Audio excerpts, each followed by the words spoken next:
Today, we're talking about something every property buyer and investor must understand before purchasing a home in the UK, property taxes.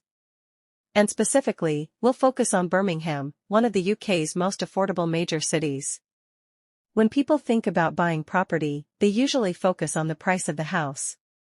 But taxes and ongoing costs are just as important, because they affect your monthly and yearly budget.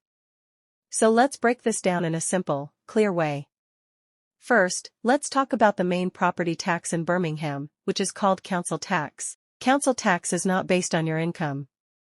Instead, it depends on the value of the property, which is placed into a tax band by the local council.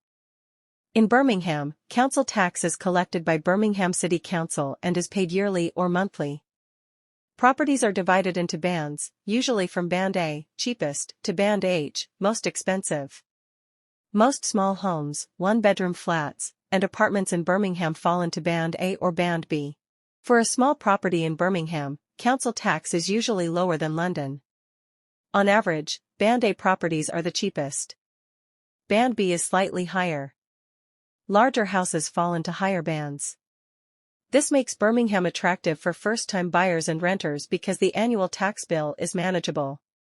Now let's move on to the second major cost, stamp duty, land tax, often called stamp duty. Stamp duty is a one-time tax you pay when buying a property in England.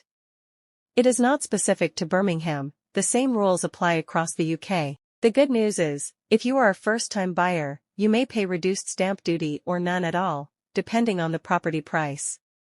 This is a big advantage for people buying affordable homes in cities like Birmingham. If you're buying as an investor or purchasing a second property, there is usually an extra surcharge, which increases the total cost.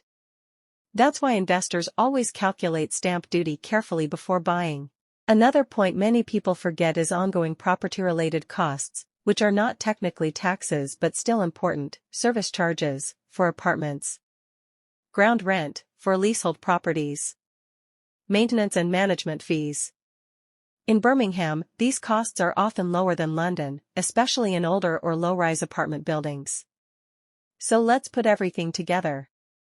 If you buy a small home or one-bedroom flat in Birmingham, your main property-related taxes will be council tax every year, based on band, stamp duty at the time of purchase, depending on buyer type. Because property prices in Birmingham are lower, both taxes are generally cheaper compared to London.